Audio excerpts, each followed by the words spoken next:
Sveiciens visiem manā veselības podkāstā. Šodienas tēma būs masalas. Droši vien lielākā daļa no jums nav ne redzējuši, ne dzirdējuši par masalām pēdējā laikā. Ir uzaugusi vesela ārstu paudze, kur nav masalas pat redzējusi. Tomēr tie, kas ir redzējuši, un es esmu tajā skaitā, masalas slimnieks izskatās kā no šausmu filmas. Saplūstoši izsitumi, acis pilnīgi sarkanas, pieplūdušas ar asinīm. Skats tiešām nav pārāk patīkams. Tomēr es šoreiz nerunāšu tik daudz par masalām kā slimību, bet gan par vakcināciju pret masalām. Un tā ir ļoti karsta tēma joprojām.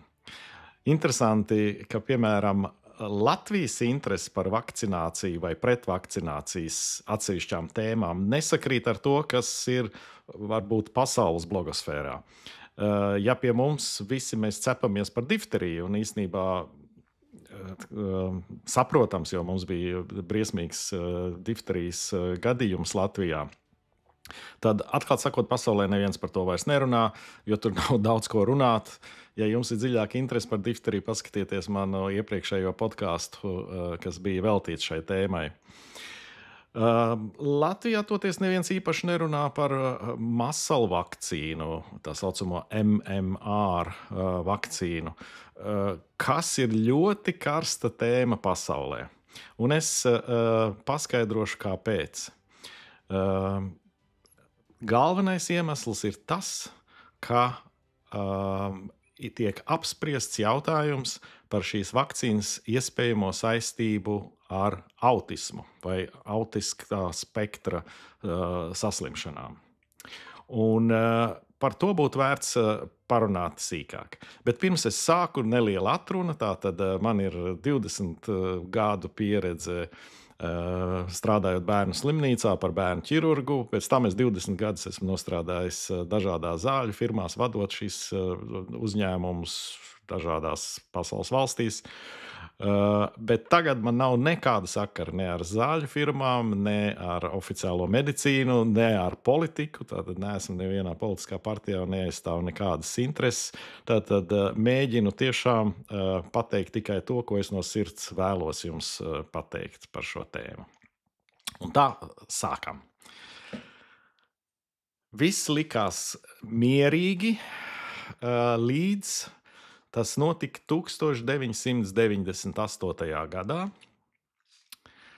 kad viens no vadošajiem pasaules medicīnas žurnāliem Lancet, tas tiek izdots apvienotajā karalistē un ir vadošais medicīnas žurnāls, ir tādi daži svētie žurnāli, kā piemēram New England Medical Journal vai JAMA, kas ir amerikāņu izdevumi.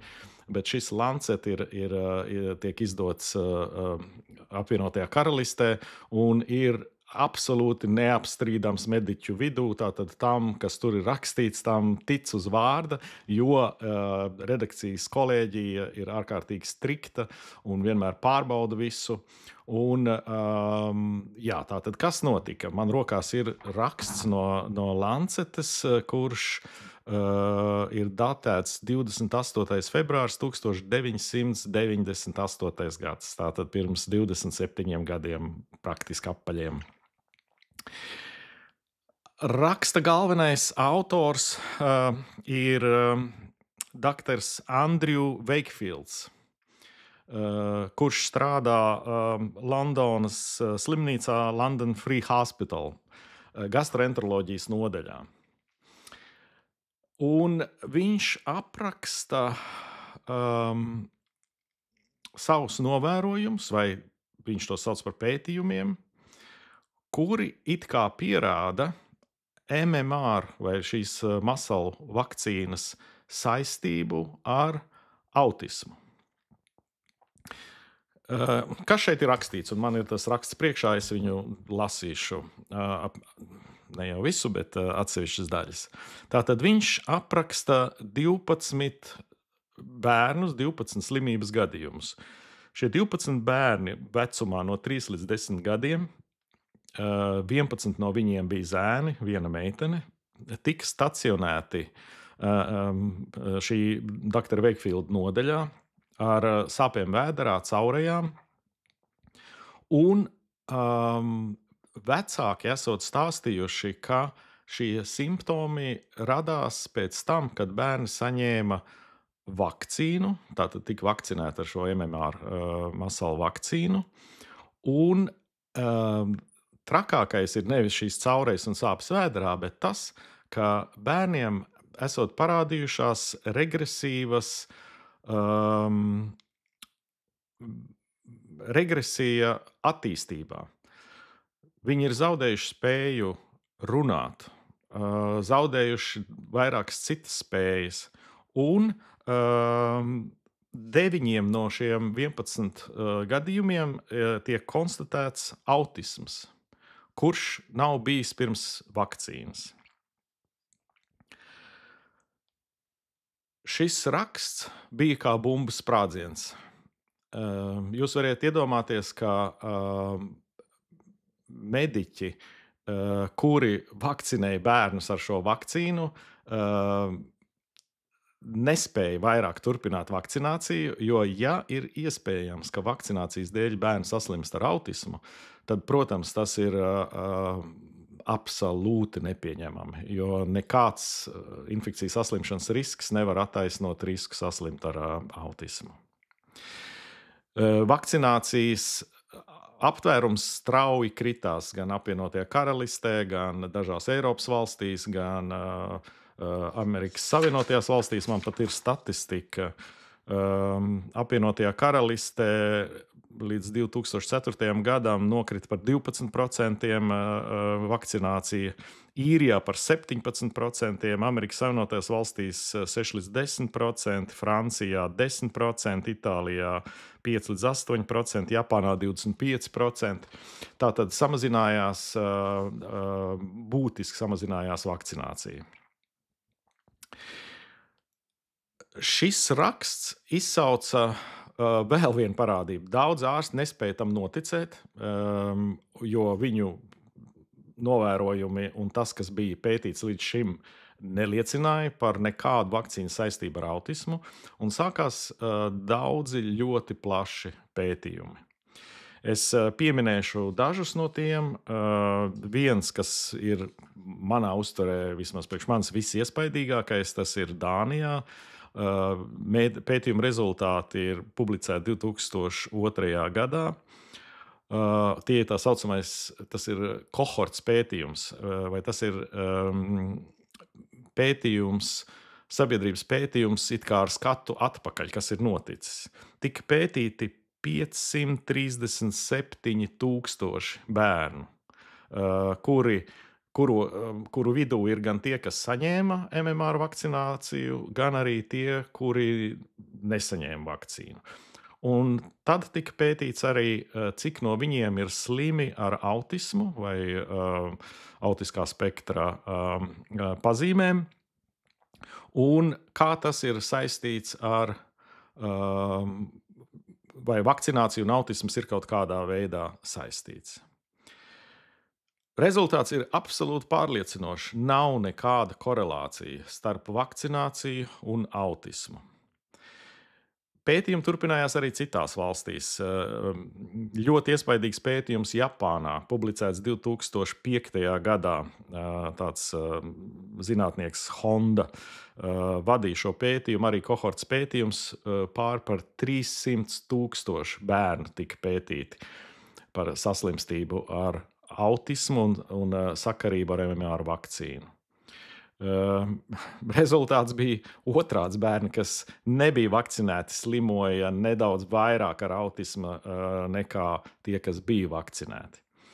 Un pēc tam vēl un vēl pētījumi Amerikas Savienotajās valstīs, Anglijā, Somijā, tūkstošiem un tūkstošiem, simtiem tūkstošu pētījumu, un slēdziens ir absolūti skaidrs. Nav nekāda sakarība MMR vakcīnai ar autisma spektra traucējumiem. Protams, tas uzreiz met ēnu uz jautājumu, bet kā tad Andrew Wakefield pētījums? Kā tas varēja notikt, ka viņa secinājumi, kas bija, protams, ļoti mazu pētījumu skaitu, tikai 12 bērniem, un tomēr viņa secinājumi bija tādi, ka ir saistība autismam un vakcīnai. Sāka pētīt pašu šo Andriju Veikfīlda darbu, un sāk atklāties aizvien lielākas šausmas.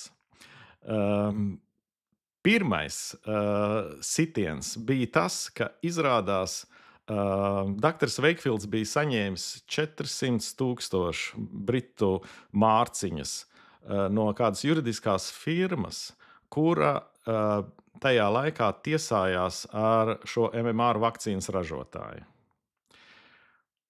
Tātad tas ir pilnīgi skaidrs interešu konflikts, ka ja šī juridiskā firma uzvarētu, būtu viņai pamats apšaubīt vakcīnas pozitīvo iedarbību, vai pareizāk sakot, negatīvo iedarbību, tad būtu iespēja pieprasīt lielas finansiālās kompensācijas no šīs zāļu firmas. Tas tika konstatēts gan 6 gadus vēlāk, pēc jau tās Lancet publikācijas, kad ir šī finansu problēma Dr. Veikfīldam.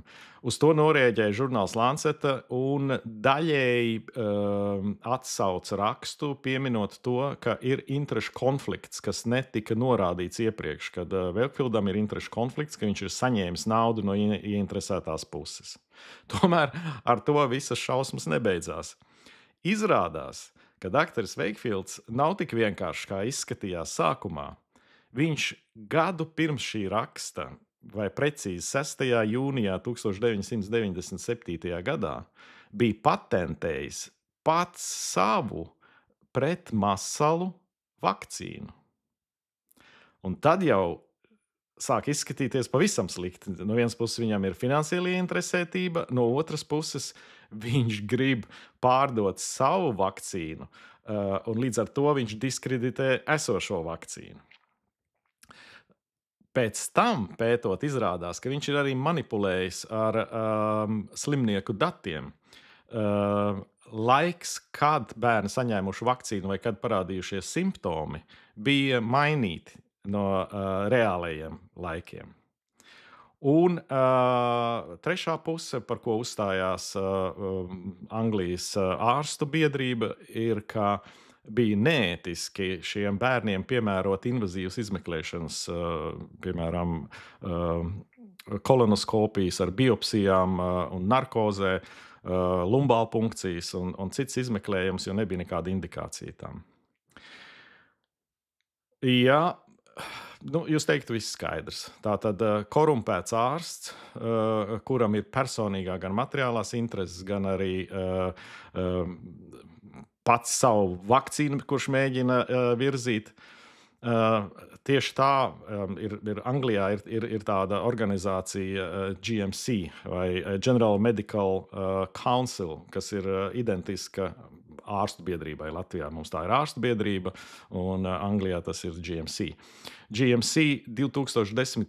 gadā Veikfīldam anulēja ārsta licenci. Tad diplomu neviens nevar atņemt, jo diploms tiek iegūts tad, kad ir cilvēks pabeidzis augstskolu, bet licenci, tiesības strādāt par ārstu GMC anulēja Veikfīldam, tātad viņš vairs nedrīkstēja strādāt par ārstu Anglijā. Un īsnībā vēlāk Andriju pārvācās no Lielbritānijas uz Amerikas Savienotajām valstīm, kur viņš dzīvo vēl šobaldien. Varētu likties, ar to šī sāga ir beigusies. Tika pierādīts, ka Lancet, un starp citu, žurnāls pilnībā izņēma šo rakstu no savu publikāciju saraksta un pamatoja to, tāds ļoti krāšņs izteikums bija. Conclusion were utterly false and unethical. Tātad galīgi falša šī ziņa, ko Veikfīlds bija rakstījis, un neētiska.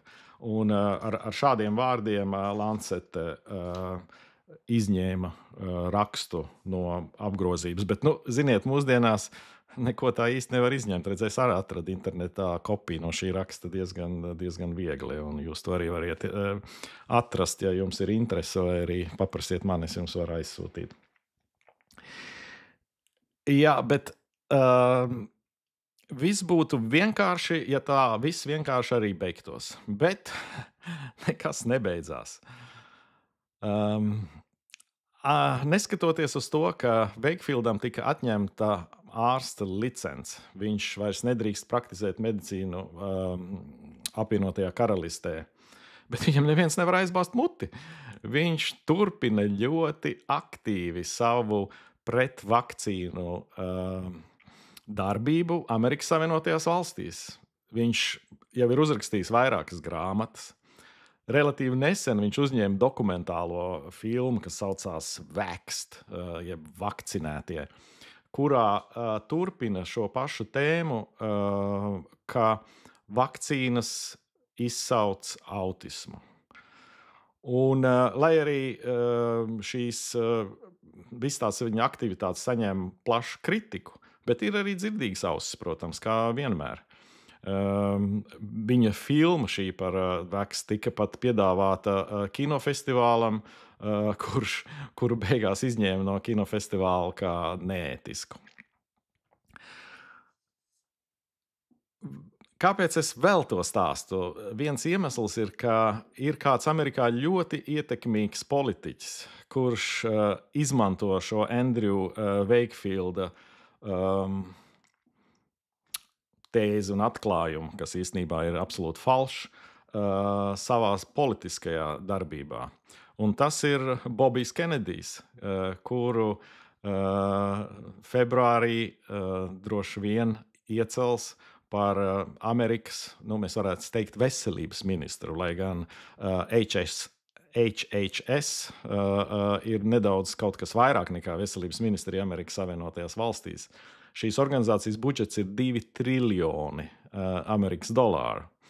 Tā ir viena no visiespaidīgākajām organizācijām, kura vada praktiski visu, kas ir saistīts ar medicīnu, un arī, zināmā mērā, ar lauksaimniecību, piemēram, uzrauga lauksaimniecības produktu kvalitāti. Bet, šī gadījumā tas, protams, ir svarīgāk jautājums par medicīnu.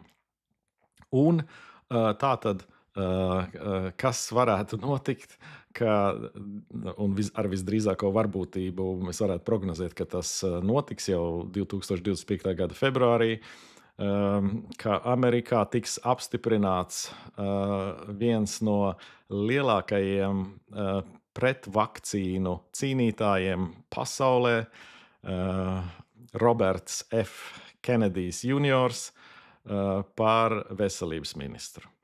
Līdz ar to es pieļauju, ka nebūs iespēja izvairīties no informācijas un dzirdēt par to, kā par šo masalu vakcīnu tiek atkal celti argumenti pret un par. Un svarīgi ir varbūt atcerēties šo Lancet rakstu, ar ko viss aizsākās.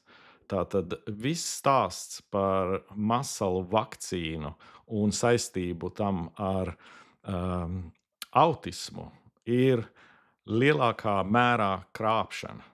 To pat daži autori nosauc par lielāko krāpšanu medicīnas vēsturē. Un, jā, mēs dzīvojam tādā laikā, kad tie, kas izdara šādas krāpšanas un nodara milzīgu ļaunumu cilvēku veselībai, mierīgi var turpināt stāstīt savas teorijas. Un, jā, viņiem var atņemt licenci, bet viņiem nevar aizbāzt muti, jo ir runas brīvība visā pasaulē. Tas ir viss, ko es šodien gribēju pastāstīt par MMR, jeb masalu vakcīnu. Esiet veseli, neslimojiet, un jā, vēl ir dažas tēmas par vakcīnām, kuras es gribētu pastāstīt jums tuvākajā nākotnē. Visu labu!